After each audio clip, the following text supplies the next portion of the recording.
Oh, we don't need no fancy words. I mean, we need to practice. We need to rehearse. I'll tell you what we need. We need some paying gigs. We don't need this messing around, first one patio and then another, and that's ridiculous. Amen. We don't got no goddamn band. We don't need to fucking practice with it.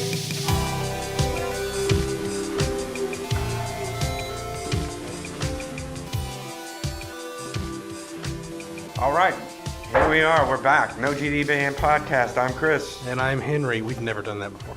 I know. I thought I would just blow right in there. Am I the guy, like, you remember when we went to the Caribbean and I jumped the gun and went and did the thing? Am I always doing that to you? You know, I don't know if you know this, but you start and end every episode. Yeah. The beginning and the end. You're the alpha and the omega. You are. Speaking of alphas, first up on our agenda here is Chris Hardwick. And I guess I wanted to talk about him because I had a visceral reaction to this one. Henry texted me about this guy, and if you don't know who he is, he started this thing called the Nerdist podcast. He's kind of it's a whole network, right? Yes, it started as a podcast, but it's a website that talks about all the stuff that people, white guys mine at Henry's age, talk about. Nerdist. Way too much about Star Wars and The Walking Dead and shit like that. Yeah. And he hosts a bunch of shows called like The Talking Dead and stuff like that. If you know him, you know him. If you don't, you know him. This one made me angry. Henry texted me that this guy had fucked up, that his girlfriend, I guess former girlfriend, had come out and made allegations. But it's weird to me. Why did I have this reaction, Henry, to Chris Hardwick and not to a lot of the other Me Too's? Because you felt like you knew him. Yeah, I felt like he represented me. There was some kind of personalized connection that you felt because of what the media that you consumed, the things got put out. What was your reaction? I was revulsed, and I think that I thought that he would probably lose it all. Right. Yeah, I mean it's kind of a guarantee now. Because there's really no way your whole reputation is under. I mean, yes. When you mistreat a woman like that, when you force her to be anorexic, when you tell her how to act and behave, when you ruin her career, and all those things. Apparently she has recorded stuff on him. Yeah, apparently at the end of that, she said she had audio and video, and she hoped that he didn't come out and do the dickhead thing and deny it. But he did. Did he? Yeah, he has denied it. On Twitter? No, I think he quit Twitter. I think he came out in a statement with AMC to the newspapers that he denied it and that he wished her nothing but the best. But he did say that he was not the best Chris Hardwick that he could have been. He said that? Something to that effect, like, that's almost an his admission behavior right there. was not, but he never raped anybody. He never sexually assaulted anybody. He said all photos of male friends were to be removed from her apartment. Yeah, he had rules. You know, it's a good sign. Here's a little tip for the ladies that listen to the No GD Band podcast. If a guy you're dating gives you a set of rules within the first 2 weeks, or hey, at any point, if you get a set of rules, might not be the best situation to be in. I was not to speak in public places. He believed that people recognized him and were listening to our conversations. He went to parties by himself and got a famous actress's number with the intention to date her the same time as me. But I actually joined Twitter. I hadn't been on Twitter. I joined Twitter mid-run, TCI Duke, and I was gonna text him that if he wanted to starfish somebody, why didn't he come starfish somebody? Did you do it? Did you tweet it? No, because halfway through writing that, I realized it sounded like I was propositioning him for a date rape. How about if you don't know, starfishing is what his former girlfriend said he did to her quite often was have sex with her when she didn't want to, and she just laid there like a dead fish. Folks, you can read it. It's pretty disgusting. But here's another disgusting topic, Henry. What? Family separation at the border. Isn't that fucked up? Woo. Well, the whole world heard that little kid screaming. I think since we last recorded, this all blew up, right? I think that if there was one thing that probably foments the most visceral sort of response in me is that I start wondering, well, why aren't we taking action? Why aren't we just bum rushing that place and stopping it? How many But podcasts then what I do you didn't listen realize, to that someone used the word foment and visceral in the same sentence? there you go.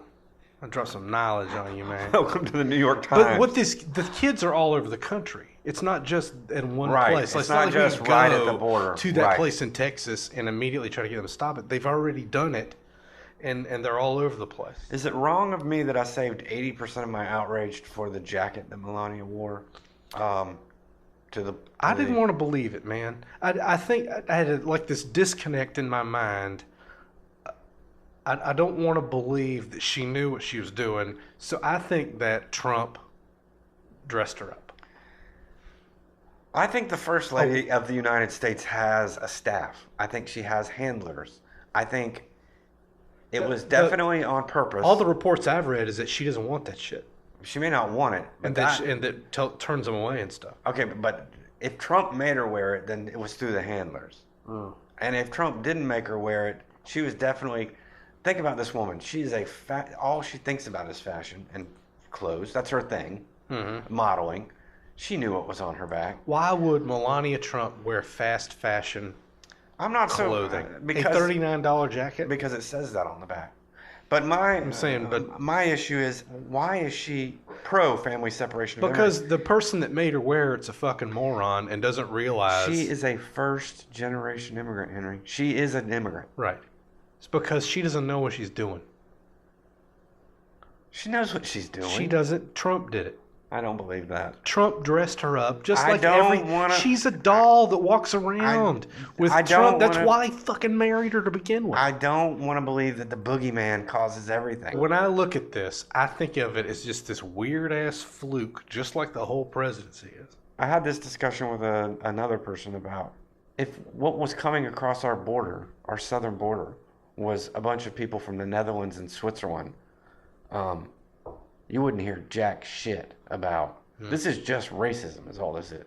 And I thought it was interesting. You sent me an article about a lady Yeah, that was French interesting. that was in Canada. Yeah, she was running along the border. She was from France, but had more darker, more olive type complexion. Could have been Middle Eastern or Hispanic or something. Jogging on the beach in Canada. Yeah, accidentally crossed the border. Apparently, an unmarked border. Into the United States. Was jailed for 2 weeks. Yes. Now, do you think that would have happened to a Caucasian Canadian? That's one of the first things I asked. Like, I don't know.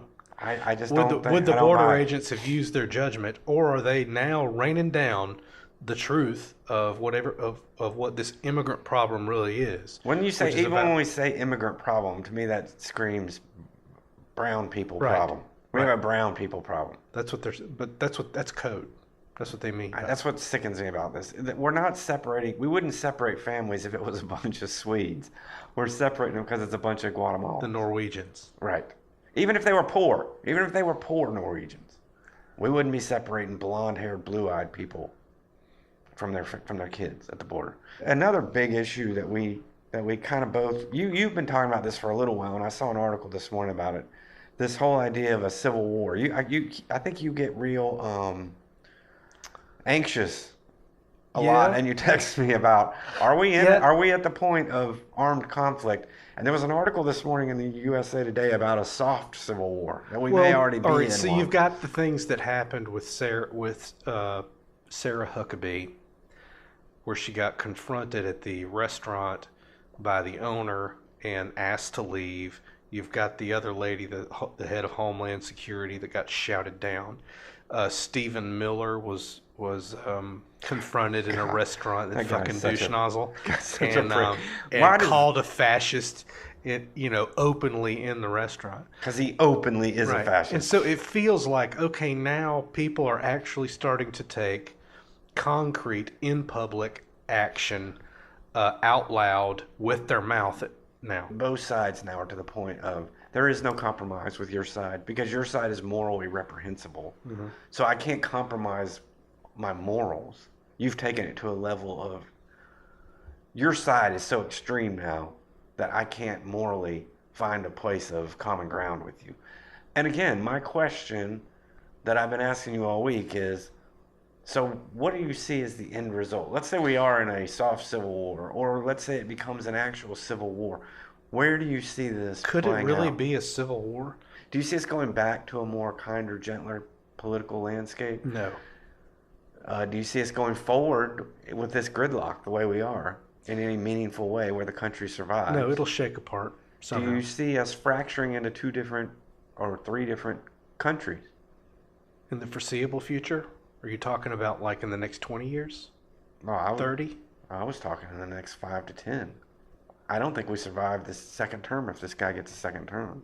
In the short term, I see the formation of a third party in the middle now. The milquetoast party. Yeah, those guys that peeled away or that had enough of Trump and couldn't deal with it anymore, that are resigning and leaving and trying to save face and being those guys. Would you support And that? so- Would you support that? No, I'm totally far left. You know that. And are we in the middle of a soft civil war? Yes, probably.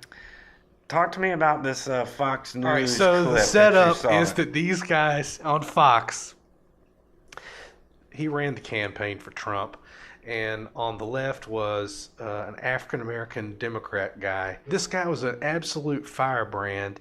The discussion was supposed to be, well, why does the left always label the right as racist and Nazi? Is that productive? Is that a good conversation to have? And all this guy kept saying over and over was, they've lost the plot, they're crazy, blah, blah, blah, blah, blah. And the guy on the left just kept sort of trying to answer him, and he kept getting interrupted over and over again. Anyway, the guy on the right eventually said that the black guy was out of his cotton picking mind. When the whole discussion is about we don't use that sort of language, and then you use that sort of language, the moderator even Yeah, and so the guy on the guy on the left is like, holy shit, I have relatives that were that picked cotton. I'm sure that, I'm not going to let you get here on TV and say that. And then the other guy just started trying to talk over him as if he could talk louder. Said, you're just crazy. You're just crazy. You're just crazy. Over and over again. It's great. It's a great clip. You should find it. I think Fox even quickly came out and tried to make a statement after the commercial break about some sort of, but it was a terrible apology. It was a non-apology Oh, it's apology. like we don't agree with. Right, we don't condone. Yeah, but you're in bed with him, asshole. Yeah, and he gave him leeway and to we say his created fucking him, piece, so- and gave him like he's somebody to be listened to, like he has some sort of credence. Right. Stupid ass. Oh, show me the way to the next whiskey bar. Oh, don't ask why. No, don't ask why. For we must find the next whiskey bar. Or if we don't find the next whiskey bar, I tell you we must die. All right, Henry. So what do we got? What are you sipping on? Why do we have so much patties left over? We liked that I like stuff. patties. I think we didn't We're hit it sick hard. of drinking. So is that what you're drinking? You're drinking the patty? I'm drinking the patties. Of all of them, I like it the most. I can't believe you're drinking Lefroy. I'm a Lefroy I man. can't fucking I'm a believe Lefroy man. it's It's my jam. I'm a Lefroy man. describe its taste. It starts. Here's what I like about it. It starts out medicinal, and I mean heavy medicinal. Yeah, hard. And you have to put the proper mix of ice with just a splash of water in it. And as it melts, it just becomes this warm, yummy, delicious drink. I can't describe how awesome it is, that changeover from, holy shit, this is rubbing alcohol, to this is the best drink I've ever had. For me, it's the evolution of it. I've never experienced a drink like this. Yeah. That starts out one thing, and then you have to cultivate the change in it. I immediately thought of a barbershop in Union, in Indian Trail, that smelled like barbicide. I don't think it smells like barbicide. I Immediately. think it smells more like Nothing smells like a that. doctor's office. Yeah, but it's also a barbershop, like that blue stuff they used I to put always the thought comb in. yeah, but for me, the barbasol always smelled a little bit more. They put a little something in it to make it a little bit sweet. We've got just a dash of 1792 also, that nobody will take. Lefroy will knock you on your fucking Oh yeah, nuts, by the way, too. We also have some Bushmills. We also have some Bushmills left. I don't know if we're going to get it. and a swallow of 1792. Oh, and you know what's hiding back there, too, by the way, that we can't get rid of? what? Oh, Kentucky Gentleman. Yeah. You know who brought this to us, right? Oh, yeah. Our old pal. Our old pal, Josh.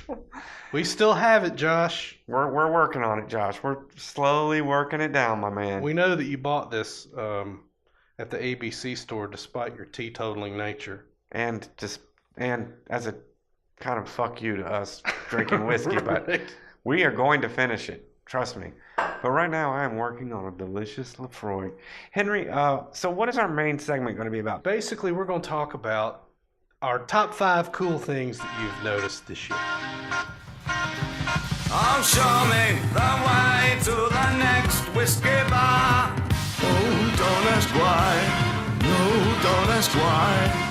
For we must find the next whiskey bar. Or if we don't find the next whiskey bar, I tell you we must find. I tell you. Henry, I know you're going to find this hard to believe because I know I do, but we've already done a best of 2017 episode and we're still around halfway through 2018 to do our best of 2018 so far. Can you believe episode. it's like been Crazy, 6 right? months into 2018? Oh, no, we're not saying specifics. It doesn't have to be music.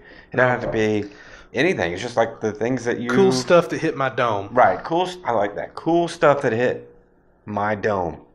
Did you put them on the list like in some sort of order? I didn't rank them. I just put 5 things down. Yeah, and you actually put fucking 7 things too, dude. I just had some cool stuff I wanted to talk about. I didn't think you'd hold me to a strict... I know you're a pop structuralist, but... I am a pop I didn't know you were structuralist. I I thought we had agreed to 5 things. I had to get a couple things. Fucking We 7. don't have to talk Well, about let's anything. start with yours since you got 7 to fucking talk We about. talked. Handmaid's Tale is like the best show on TV. It's the most depressing thing. We're going to talk about that later, though.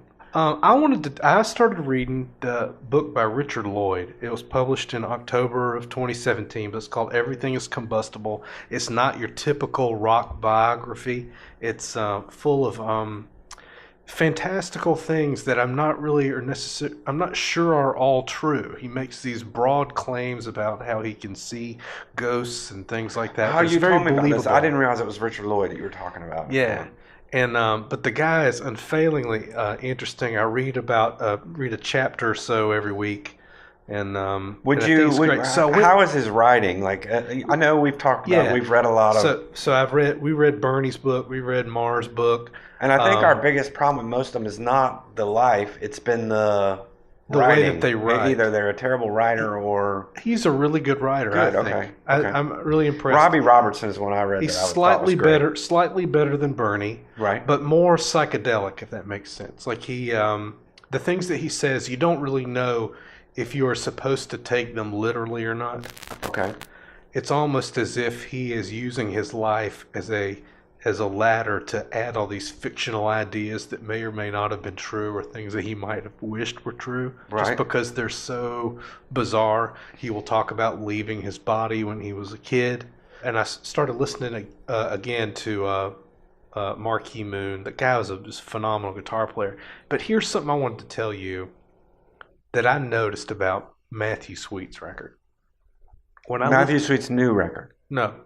Girlfriend. I was right. listening to it. I was trying to listen to some of his music because I just read parts of the book. And for you people that don't know, Richard Lloyd Is all over this thing. played guitar on the Matthew Sweet record Girlfriend. If it weren't for Richard Lloyd, Matthew Sweet would be almost like Christopher Cross on that record.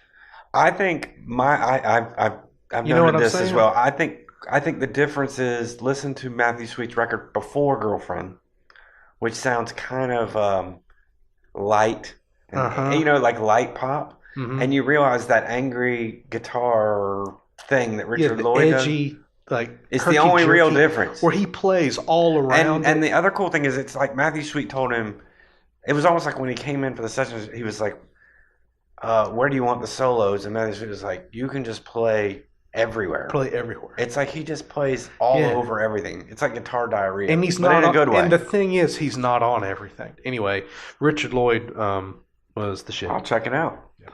I'm not doing this in any particular order, so I'm not going to number it. One of mine is the movie Isle of Dogs. Tell me about this. So I thought, I haven't really been moved by a movie this year, except two movies, and one we're going to talk about later because Henry hadn't seen it yet, called Hereditary. But I want to wait for Henry to see it before I discuss it. I Love Dogs was the other one that moved me. Now, first of all, for any of you that are fans of Wes Anderson, it's definitely like right in the Wes Anderson wheel. Like the guy is just honing his craft, so you're going to get all the Wes Anderson stuff you love. It's better than the Fabulous Mr. Fox animation-wise. The animation's even better.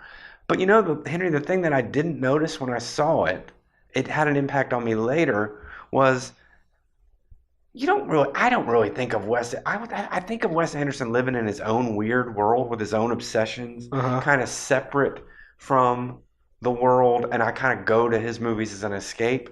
This movie had a ton of topical themes about a radical press being a good thing, a press that won't take no for an answer, a press that fights the government, and an oppressive government, battling an oppressive government from the ground up, and using the dogs as a metaphor for common people, not anyone that has any power. Little boys, little kids, and dogs. And I didn't notice it when I was there because I was so enamored with the Wes Anderson stuff that we all geek out about. Right. But then thinking about it later, I was like, this was really a statement movie. Like he was kind of making a, in a Wes Anderson-y kind of way, a political movie. So how did I miss this? Did you miss it like you didn't know it even happened, or miss I didn't it even like know this, I didn't? No, I didn't see know it. that this movie happened. Oh, dude, yeah, it's the new. How do you find out about this stuff? I watched trailers on. It just came out in April, right? Yeah, it was great. It is great, and All it's right, got I'll watch all it. the voices, all the voice actors are all the people you want to hear. Tilda Swinton, Bob Balaban. It's weird because What's the guy that was in Rushmore? The little guy. Yeah. Schwartzman. Schwartzman. Thanks for telling me That's about this. Isle of Dogs. What's your I next one? simply didn't know. The HBO show Barry, about the guy who is a contract killer. Yeah, and we have to give a shameless plug here because we know a guy that works on Barry. Our Yeah, friend Chris Chris. Baca worked very hard on this show, and I think he was very nervous if it was going to make it into the What he talk about? that? HBO lexicon. Yeah, he was very nervous about it, but I love that show as well. What do you like about Barry? I think that it's because it is a comedy. It's clear that it is, but that guy, oh God, what's his name? Bill Hader can inhabit a person. I always knew that he was a pretty decent actor, but I had no idea. The trailers on this they didn't really give you a lot of insight into what the show was going to be about. And that guy from Talk Radio and from Office Space that plays his partner, or the guy that kind of directs him as the hitman. Oh, that guy. I love that guy. That guy's great. I just wonder where they're going to go after this. Yeah, I don't know. It's interesting. I don't know. I want to ask our buddy Chris if it was meant to have more than a one season arc, if they really thought it was going to make it or not. But I think it'll make it. I think it's really good. Yeah, I agree. It's really good. Anyway, watch that. We'll check it out. Yeah, check out Barry. My next one is a song called Gratitude by a band called Big Red Machine. Do you know this? Nope, put it on. Big Red Machine, just to let you know, is Aaron Dresner. Is that how you say it, from The National? And the guy that is Jason Vernon from Bon Iver. They have formed a band, and they've also formed a website and a musician-friendly organization called People. But the whole thing is about collaborations between artists and giving a space for artists to do collaborations. Anyway, they put out these 4 songs. I'm not so hot on a couple of them because they sound too much like Bon Iver to me, but the one I really liked that really hit me is called Gratitude.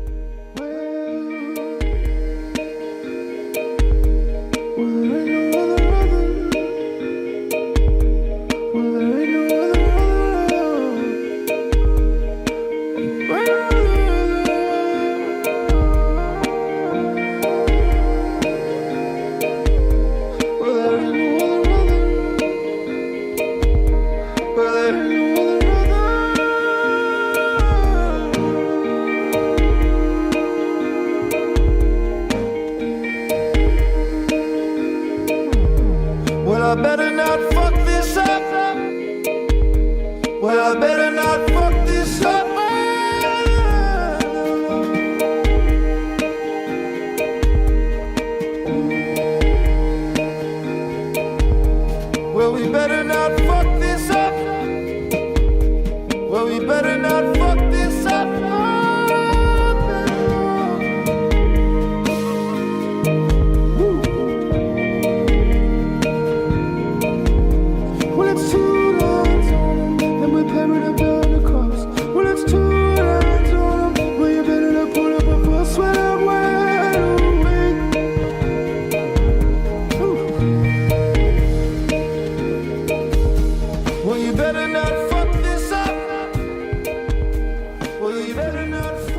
Okay, so that was Gratitude by Big Red Machine. That was pretty good stuff, man. Yeah, I mean, I'm on the same page as you are. Like I have trouble with Justin Vernon, but Well, it's the guitar it's thing good. it blew me away. The simplicity of it. It's just kind of like Dresner had one little lick, and they just sampled it, and then they put a cool little beat behind it, and And Let It Go. let it go. Yeah, so I dug it. Yeah, A completely different kind of record that blew my mind was the Dirty Computer record with Janelle Oh Monáe. yeah, okay, yeah. So this is Man, one that was on your list. Something about this, it was like, it seems so totally honest. I think the press leading up to it was what probably got me in the right direction because she was finally out, right? Right. And I've always known about the ArchAndroid records and everything. It was hard for me to get access to it. I don't know what held me back from listening to that record. I knew about her involvement with Outkast and those fellas, and I knew that she could dance, and I knew that she was pretty and everything. But I listened to this record right on my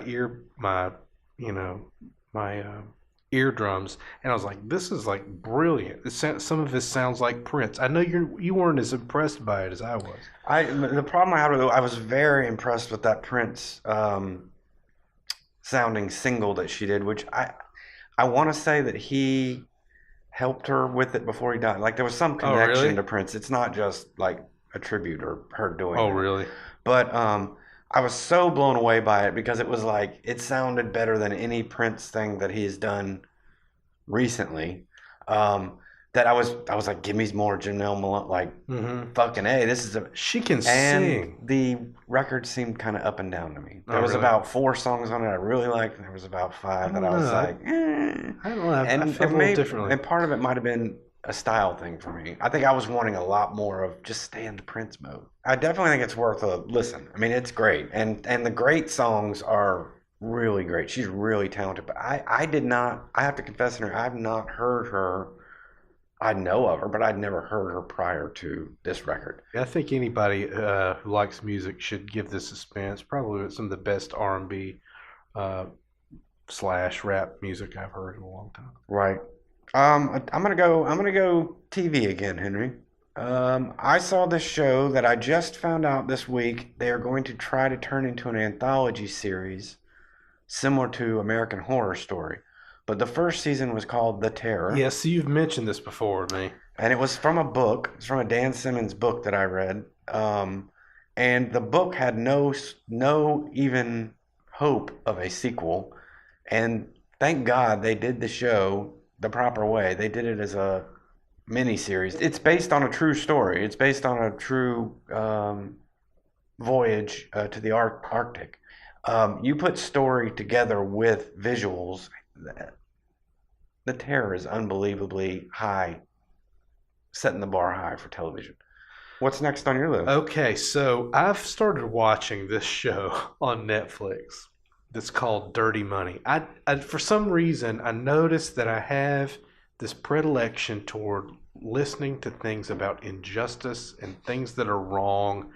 Nothing gets me going like a good shot of shit that I know is fucked up, like that is wrong. Right. And the first 2 episodes of this Indignation. Righteous yeah, indignation. it gives me a way maybe to feel better than those bastards, you know. So is Dirty Money It's a a- drama or is it It's a documentary. Okay. The great thing about this show, Dirty Money, is that it's not just, you know, they're the bits that you hear about on the front that you go to work and back with about what they've done and all of that.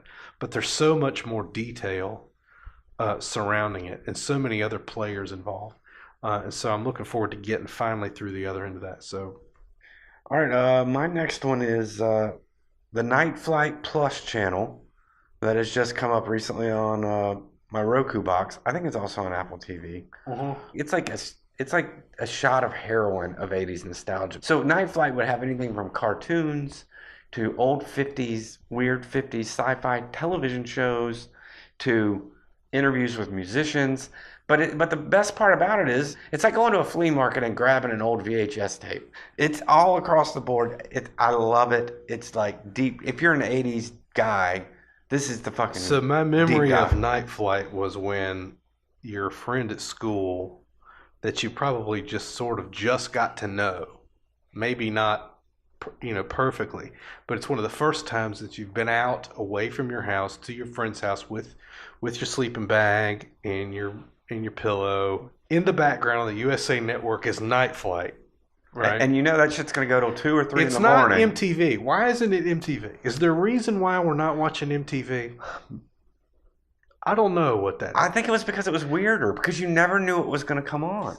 It went with being up at 2 in the morning, which seemed weird at that age. Yeah, at that age, it's really... Because you could be talking to your friend about dicks, and it's 2 in the morning, and you look over, and there's some 1950s sci-fi show going on. And you're just barely perceiving it. Yeah, really. it's just background. It's even It's better just that kinda- way. yeah, it's it's better better that way. That you're not really paying attention. I wonder how this goes over to people that aren't our generation. All right, what is your next one? Since you've got 7, I've only got 1 more, and you've got 2. Going along with my theme of injustice. Okay. The In the Dark podcast from APM that talks about Curtis. You really need to get some happier entertainment options. Oh, I love it. But In the Dark is about Curtis Flowers, who has been on trial, 6 times now. For the same crime. For the same crime. They keep appealing it. But the podcast has shown a light on all the horrible manipulations and cover-ups that have happened as far as gathering the evidence and presenting the evidence and jury selection and the culture of the area. So anyway, one of my favorite podcasts. I watch it every week. So all right. Or Listen. Watch it. God, too many whiskeys. Jerry, but I listen to it, and I encourage anybody who listens to my voice to pull it up. Well, my last one, Henry's got 1 more, even though he started, because he's got 7. Is called The Changeling. It's a novel by Victor Laval. I don't really want to talk about the plot of the book or give away too much, except to say I thought it was going to be one thing when I started it. It's totally turned into something different. I went into it thinking it was going to be a horror thing, and it is kind of a horror thing, but it's a really great book. Really one of those kind of reads that once you get about a third of the way in, you won't be able to put it down. You're just like, oh shit, I got to see what happens next. On its face, it's this one thing, but down underneath, it's got themes about family and about abandonment, about the horrors of your childhood having an effect on your life without you even knowing it or maybe even remembering it, and the cyclical nature of that. And so it's got all these themes that are very adult, but also I hesitate to say it's also a fairy tale. It's one of those things that you read and you're like, it's really simple, and he makes it easy to read, but it's genius because it works on like 5 different levels. So anyway, The Changeling by Victor Laval. If you're a reader, I highly recommend it. Noted. All right, what's your last one, Henry? Before we one hit more thing, I'll potpourri? squeeze another weird podcast. Not weird. Is this one about death and destruction? No, this is about another cult, I guess. Awesome. The Gateway. You know how I love cults. You don't really. I do love cults. Tell me you're not burned down on cults. I'm no. not. I'm still obsessed with that one that we uncovered about the girl in the sex cult. I'm still looking up articles on that. I'm. Anything new with that? No, we're still waiting for trial. Well, You what's going on with the Gateway? Tell me about Gateway. Brand yourself. This one lady, her name is Teal Swan. You ever heard of her? No. She's an international contemporary spiritual leader. She's got a YouTube channel. And Of course she does. she claims to have a lot of extrasensory abilities, and people I love those. believe in her. And I already do. she believes that people should invest in sort of fake death scenarios. Love it. A lot. And so there's been the questions around her is like, does she encourage suicide? One of her followers did actually commit suicide. I think I know about this one now. I think I'm warm into this. And if you look at her website or whatever, she's pretty, like a beautiful woman. How old is she? 34. Yes, I know this one. So I'm into this one. I did not know there was a podcast. I am called The super Gateway. excited now. And, I may join this fucking pod. You will this, not join it. this. I will have to abduct you. This is her. Yeah, I could join this one. I think I could join this one. But these people are nuts. Is this a sex cult? No. There's no hint. There's no sex angle that I know of. Because those are my favorite. You know this. Out there in podcast She land, writes you know all this. kinds of stupid shit, man. And I'm certain that she is happy that she made the mid-year best of 2018. The podcast No GD investigating Band her did. podcast list. Yep. Anyway, All right, let's go. enjoy the rest of your 2018, people. We'll be back at the end of the year. We'll wrap up the rest of it.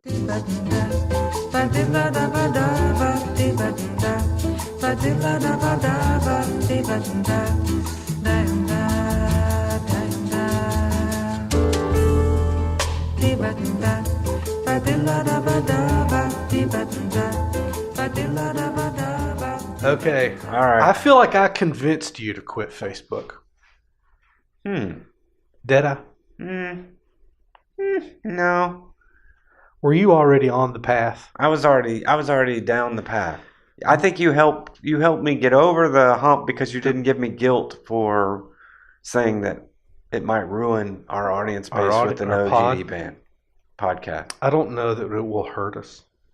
My edge push came from a friend of ours by the name of Phil Southern, who posted the first thing I saw when I woke up and grabbed my phone, which was a problem in and of itself, was the irony. He posted a post about the irony of posting posts about your rage on Facebook and then watching the comments flow in with all the comment rage and then putting your phone down and going, now I've done something about it. Yeah. Or, now I don't feel like I need to do anything else. That's it, yeah. And he's basically said what I felt the morning after I read all this stuff about the kids being separated at the border. Yes. And what they've done and everything. And then I feel after I look at this thing in the morning every morning, I either feel one of two things. I feel neutered. Like my rage has been funneled and channeled into some sort of outlet that takes my rage away. Or I get in the shower and I feel anxiety and sadness. Whereas I intended to look at Facebook to see something. What did you intend to see, you think? I think deep down it's an addiction. It's on purpose. It's made to addict you. It's like when you hear the little beep go off on your phone that you've got a text. I think there's a receptor in your brain that goes, could be something amazing. Yeah. It's like getting mail in the mailbox used to be before it was just bills when you were a kid. I got mail. There's something cool. You know, like Facebook, every time, I think there's a little voice in your brain going, there might be a friend you haven't known forever going, hey, Chris, I want to find you. Or there might be somebody going, hey, just want to let you know, No GD Band podcast is amazing. Right. And you just keep opening it. And then they've got some new page likes. Somebody likes it. Or you open it and it's, guess what Trump did? And then there's 100 people that are just like you going, when are we going to storm the White House? And you know what would feel great right now is for a new pair of overalls from Duluth Trading Company. Oh, yeah, that's scary. That would too. be great. Yeah. You know what would fix that, Chris? Is that. Yeah, or even worse, there's some outrage. There's some article of outrage, and I'm ready to be outraged. And then there's a troll in the comments who diverts the argument into just arguing with why that troll's a dickhead. And then by the end of reading all the comments, I'm definitely convinced he's a dickhead, but I don't give a shit about the issue But what anymore. exactly. Because we're not talking about that anymore. We're talking about him being a dickhead. And then I think, what happened to all the real outrage? Sitting around looking at the computer screen does dick. There's a band that we're going to see, both of us, in Boston called The soon. Yeah. And they just played their first show, and there was a note posted on the door of the club on their warm-up show for the reason why there's no video from the show, because they requested that everyone not use their cell phone to video or take pictures of the show. And he said it in a clever way, of course, because he's super clever. But he basically said, because I would like you all to enjoy the show with your eyeballs, those things on your face that we all used to use back in the day when we went to shows. And that reminded me very much of what's going on with Facebook with me. I absolutely drive me nuts when I go to a show now, a concert, and the 20-somethings all are watching their phones watch the show. They're not watching the show. They're watching their phones watch the show. And I don't know what they're doing with these recordings because they're not going home and watching these recordings. They're not re-watching an hour of the show. I think they're using it just to post so that everyone they know knows that they're at the show. But my point is this. Facebook is letting me watch these world events that should outrage me. Facebook is watching the events, and I'm watching Facebook. I'm not doing anything. What do you mean you're not doing anything? So I see people at the border being separated, and I'm watching Facebook watch that. And then I'm posting to Facebook. Right. So outrageous. This is an injustice. Craziness. Now I'm going to go to work. Right. This is about them fomenting you to take action on their website. I want to take action. And so my easy, immediate action is what I'm watching, which is Facebook. And React immediately to that. And I take it, and it dilutes my rage to the point where I don't feel a need to do anything. Gives you an immediate pressure point to do that. Whereas in the 80s, if Henry and I, as 20-something-year-old men, felt something about an issue, we would go. Or get in the car. We would get in the car and go. Walk over there. Because that's the only way our brains knew to react to things. Kids now, think about this, Henry. Mm-hmm. How many times do you read a story about somebody taking a selfie in front of a tiger and then getting eaten by a tiger? Because they don't realize, their brain now doesn't think, I'm standing in front of a fucking tiger. Their brain thinks, my phone is standing in front of a tiger. Let me get in the shot. That's what Facebook was doing to my life. My life was watching Facebook watch the world. And I needed to stop doing it. And you're watching everything through their lens. They're very well crafted lens. Well, and their lens is crafted specifically to me. It gives me Duluth undergarments. It gives me all my friends who think exactly the same way I do. These great boots, and delivers all of us to you. And then occasionally it gives me a troll to channel my anger. Yeah, and then we beat him up. Right. And we all feel better about it too. I feel great. One troll or one guy sneaks through, and then we all pile on that guy. Right. And then we engage in backslaps and attaboys. And you told me, I believe this week, that we had a record podcast week.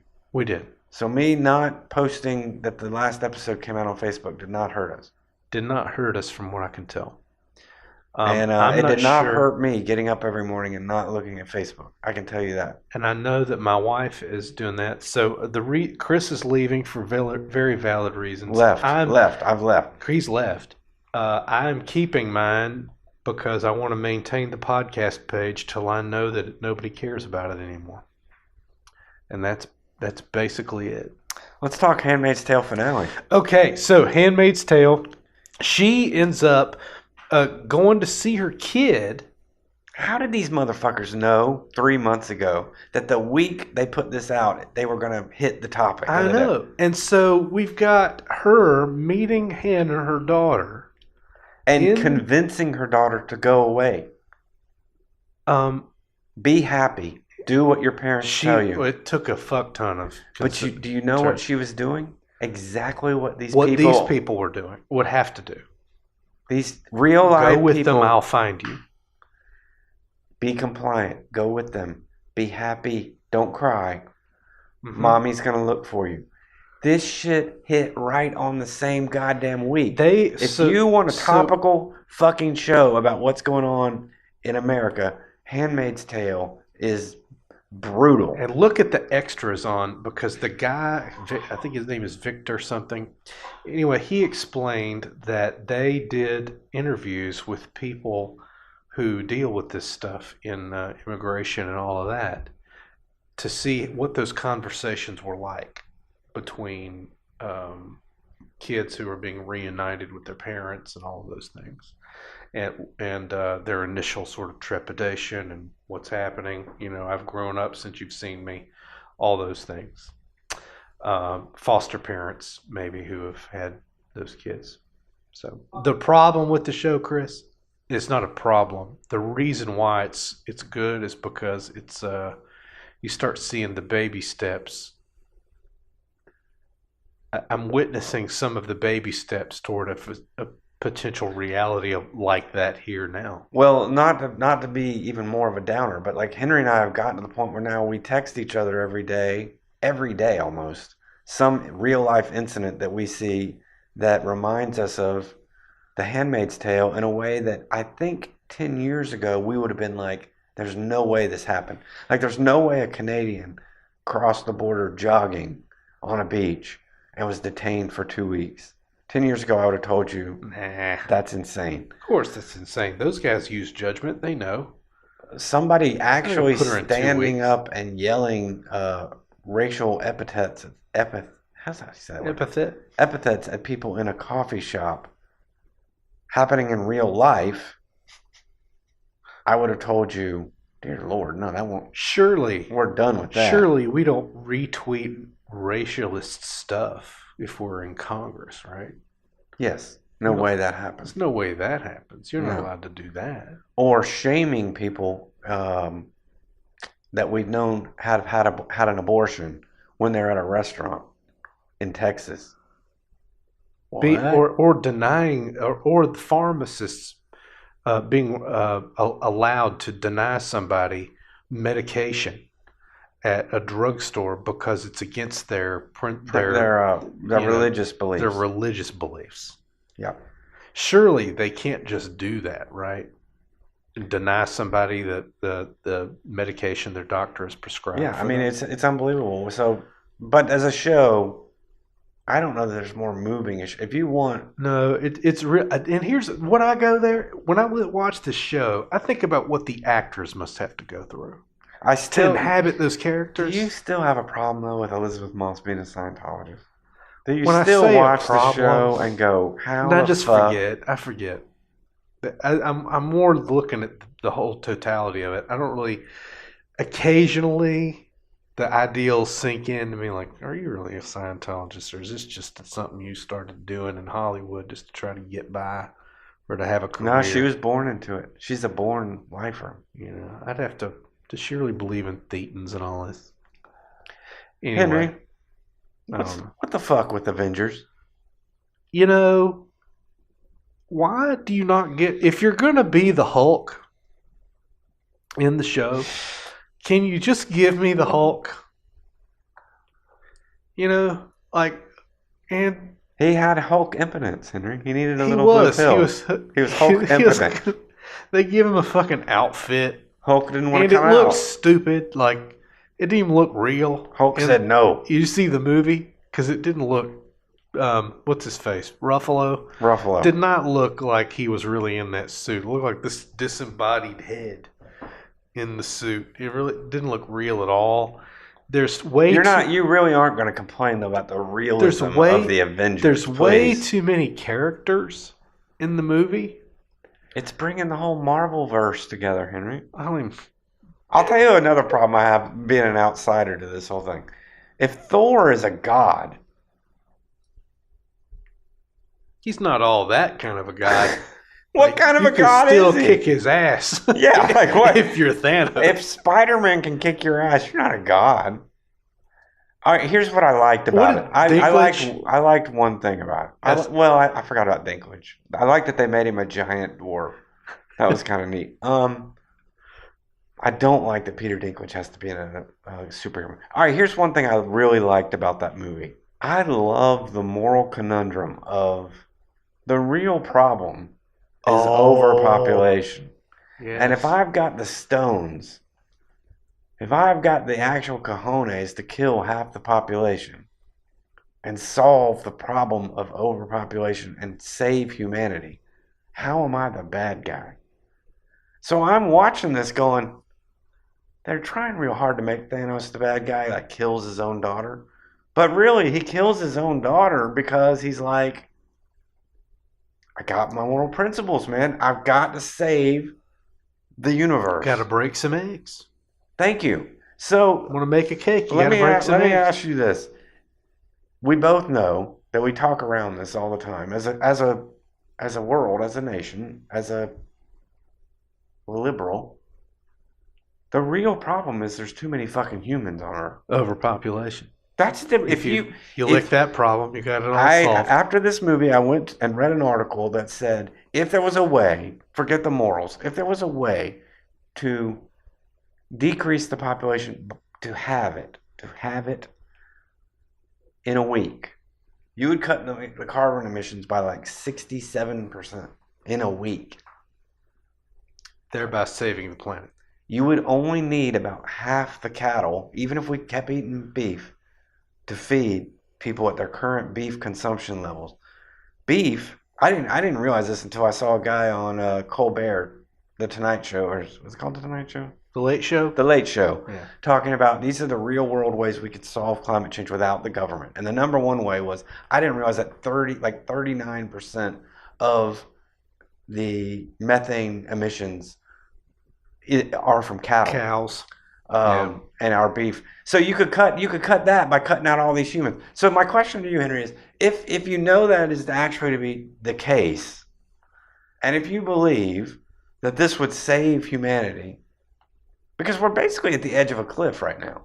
We're basically facing mass extinction, which we don't believe because Global warming. from global All that, warming. If you could actually save the human race by killing half the human race, would you do it? And it has to be you. It can't be like, would humanity do it? If I gave you that power. I couldn't do it. I don't think I could do it. I love these kind of questions. So, Could you do it? I don't know. So I watched this movie last night that I had no idea that this movie was about what it was about. And I absolutely loved it because it was about just that question. It was called The Killing of a Sacred Deer, which basically sets up a moral conundrum, which tells a father, I've made your son sick, and he's going to die. I've made your daughter is not sick yet, but she's going to be sick in the next 2 days. She will die. And then I'm making your wife sick 2 days after that, and then she will die. This will happen unless you pick one of them and let them die now. The Sophie's Choice dilemma? The Sophie's Choice dilemma, which is the same dilemma of killing half the population to save the rest of it. You've got till Saturday to pick one. I like to think of this sounds terrible. I like to think that I'm logical enough if I finally came to terms with that is my only option. There's no like way around this problem. Which I think is interesting because as a world, I think we are there. There is no way around climate change. Right now, there's not. So why don't we have a grand lottery? You either get a yellow ticket or a blue ticket. If you get a yellow ticket, Yeah, that idea has been around forever. There are short stories written about it in American literature about them weeding out people, but not killing weeding somebody. out. But not The Hunger Games talks about but something not like weeding that. out based on class or gender or we don't. I used to kid around that we don't need Africa. We ought to just get rid of Africa and pave it. It was a joke with a friend of mine that had been to Africa to help people that were starving, and I was always like, because I knew it got her goat, I would always say, the best thing to do with Africa is get rid of it because we have a population problem and they're the least among us. Let's just get rid of them and pave it The least and among make a us. parking lot about it. And I was being totally facetious. I did not mean that in any way, shape, or form. But and it would make her see red and she'd want to kill me, which I loved. I thought it was hilarious. So, but my real question to you is this: if that is really if you really get down to that, and the movie faced it this way, he couldn't face that. He thought there was a way around. So 3/4 of the movie is he's trying to get around this choice. Right. He won't face the choice. But once you have to face the choice, could you do it? That's what I liked about the Avengers. And the fact that he won, Yes. Thanos won, and he snaps his fingers. I think he's a good guy. and I think he's actually a good guy. But no, it's not because you know they don't really kill all the heroes. They're going to bring them back. There's no... Spider-Man's not really dead. I don't know that. You know they're not going to kill him, so Well, it's so I'm not stupid. talking about what I know for the next movie. I'm just talking about Thanos. I don't think he's a bad What dude. magical bullshit are they going to do to bring him back? I thought Thanos was the hero. Oh, that was interesting. Let's- Yeah, I could totally see that. But the problem that I have with it is that it's so obviously it's not for the joy of movie making. It's not that you're crafting a beautiful story. It's not even about cinematography anymore. It's about jamming all these characters on the screen. It's the Marvel-verse. And making as much money as you possibly can out of it. It's what people want to see. It's not about showing how cool Robert Downey is as Iron Man and showing how witty and interesting he could be. It's not. You don't get to focus on one character and watch a guy try to develop that into having its own special flavor. It's about other dumb shit that I don't care about. Since Henry and I both have just spent 20 minutes discussing a movie that we both don't like that much, I still like Thanos. Let's plug our other podcast. All right. So our next podcast, we're doing another podcast. We're doing a whole different podcast. It's called 80s Music Exposed. And we just finished taping the first episode. We're very excited about it. Right. We did 5 albums. So it's five-star reviewed albums from the first week. From the first month. From the first month, of the 1980s. January of 1980. And we're going to keep plugging away through the 80s as long as the podcast will have us. We are going to try to make it all the way through December of 1989. And what did we review in January of 1980? We reviewed Guilty by Barbra Streisand. We did. We reviewed a Rush album, which was called, Chris? Permanent Waves. Permanent Waves. We reviewed a Brian Eno and John Hassel record. Called Fourth World. Fourth World. Possible Musics. Volume 1. Volume 1. Mm-hmm. We also reviewed The Blizzard of Oz by Ozzy Osbourne. Ozzy Osbourne. Mm-hmm. And Television Personalities record. It's called, and something. We both have trouble with this album title. But you'll tune into the podcast and you'll find out what it's called. Right. And so we did a full hour of all you hardcore music guys. If you think you like the 80s and you like 80s music, we are going to deep motherfucking dive the 80s. Yeah. So, it's not really going to be like this one. You know, Chris and I do a lot of back and forth on this kind of stuff, and we'll still do that on 80s Music Exposed. But this one is more of music focused. We're going to tell you records that we missed, that we didn't miss, that we liked, that we didn't like, that we think you should check out now, that maybe you remember from being a kid and you didn't like. You might want to check it out again. Something you missed, something you might have hated. And we're not just hitting all the hipster, what we think is cool now records. We're hitting Streisand. We're hitting everything that made that month. And hopefully it will give you a better picture of what the 80s really is than just Men Without Hats, Wang Chung, Duran. So, which I like all that stuff. I'm just saying. But yeah, so on our first episode, just to give you a little taste, Henry was kind of mad because when we reviewed Streisand's Guilty record, I insisted that we play the title cut Guilty. He thought the definitive song from that record was Woman in Love. So I thought, Henry, we would go out on Woman in Love just to make you happy. Yes. And just show people how deep we really are going into the 80s music. We actually had a disagreement on the definitive song from a Barbra Streisand record. Amen. This is going to be a great podcast. So, Henry, take us out, buddy. Sounds good. We ain't got no goddamn band, Chris.